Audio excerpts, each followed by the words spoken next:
Hello everybody, it is Thursday, the 2nd of March. I want to talk one more time about the sacred feminine. You know, everybody's crying, mother needs to come home. And in a way, absolutely you are correct. But I'm speaking to those that are of the Judeo-Christian tradition, and that those that have been formed have been created by that tradition, by that teaching, because we are being created by that teaching. And then in the Judeo-Christian tradition, the feminine has got a very precise meaning. Now, if you go into other traditions, they might use the same word, but it does not necessarily mean the same thing.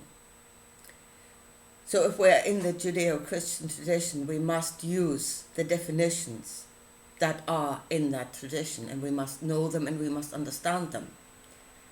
So I wonder if Judeo-Christians that are crying out for the feminine, for the mother, whether they actually understand what it is they're asking for. Because in the Judeo-Christian tradition, the feminine is a restrictive force.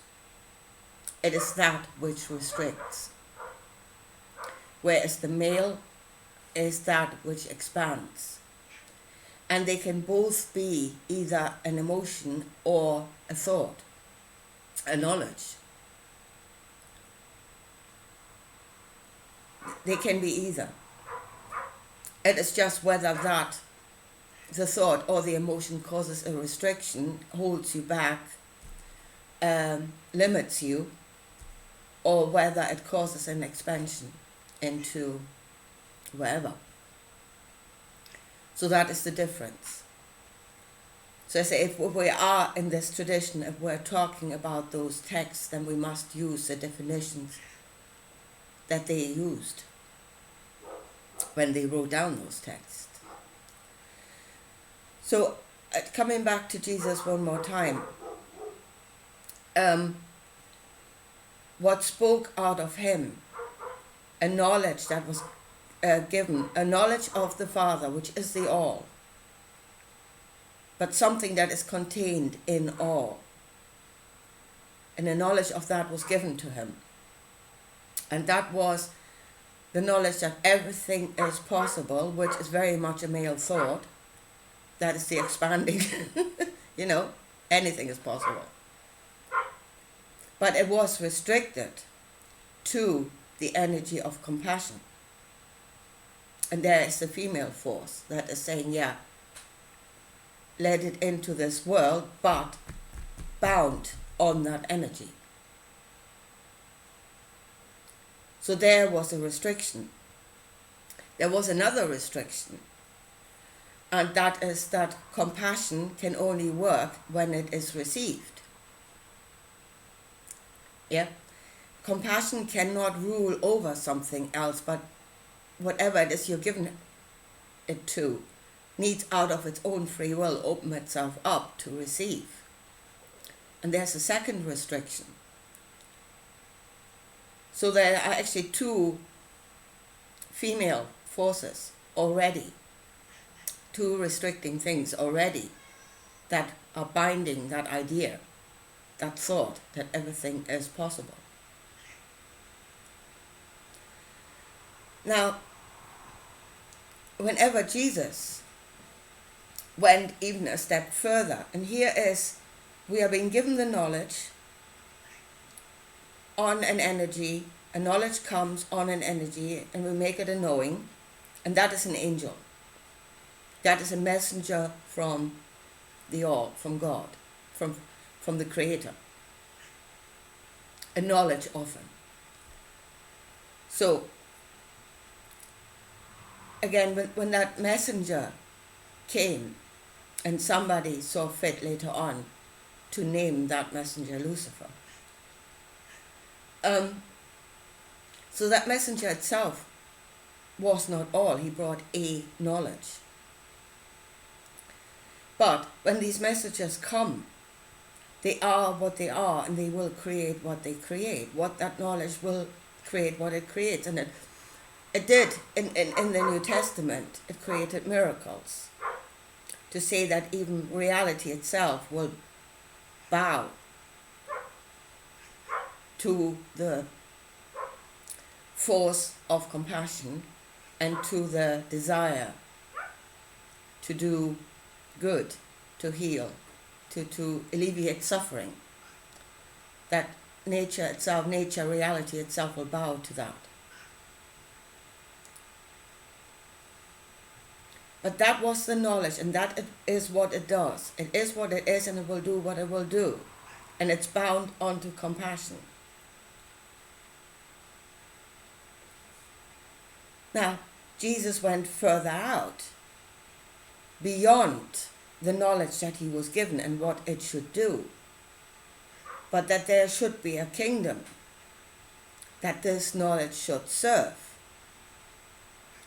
And then if you look in the New Testament, the fact that he went beyond what was given and what it should have done is bringing another restricting force, an even greater restricting force, where there's a God that will rule over everything else, and that knowledge should serve him so that he can rule over everything else. So it's bringing actually another greater restricting force, and in that he completely went past the mark. It was what it was, and it should have done what it should have done. But he went beyond that. He attached another intention to the intention that was already there, and that was to alleviate suffering.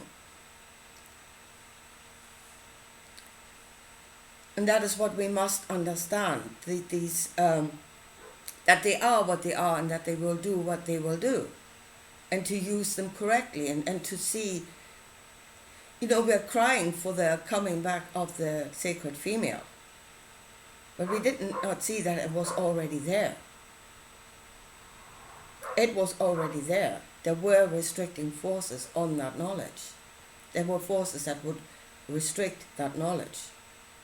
They were already there. But they were done away with.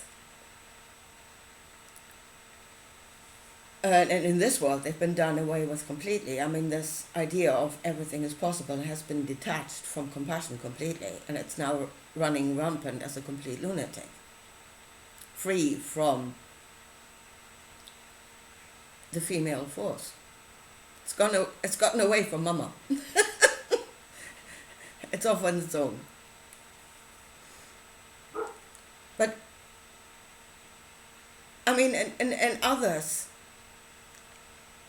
understanding that comes out of these things is, for instance, Satan is a girl, most certainly a girl, because it is a restricting force. And again, it is when we say Satan was thrown out of heaven, that was actually the female being chucked out of heaven, so that the males can go off on one and there's nothing restraining them anymore.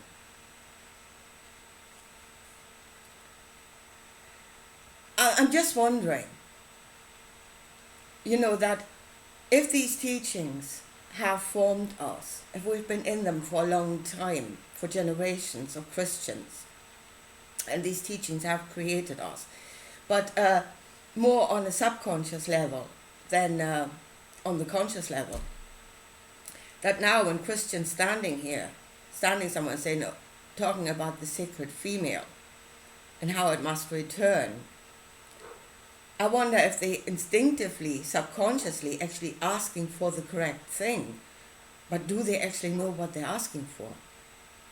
Do they have the definition of what it is they're asking for? I mean, feeling-wise, subconscious-wise, it's coming up as an intuitive knowing, yeah, we need the female back, we need some restraint here. We need something that will cage the lunatics again. But I wonder if they actually know what they're doing, or what it is they're actually asking for. That's what you're asking for. And the female was there from the beginning. The female was there with Jesus. There were restraints put on that knowledge, that it should be on compassion, and compassion needs to be received. There were 2 restraints there that have been done away with. And then the last thing is sacred female, like the restraining force being, sacred. Okay, everything has got a duality, and so does the female force, the restraining force. And in the old stories, you could see the outer edges of this force as Lilith and as Eve. In the old, again, Jewish tradition where Christianity is grown out of. That's one of your roots that you probably don't know.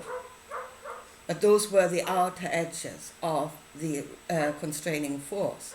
Lilith being the one that wants to be in charge. Constrained is all, and then it becomes oppression. And Eve being the doormat, really. I won't restrain my husband at all. I will just serve him. I say nothing. Your will be done, and I'm just sitting here. Those are the 2 extremes.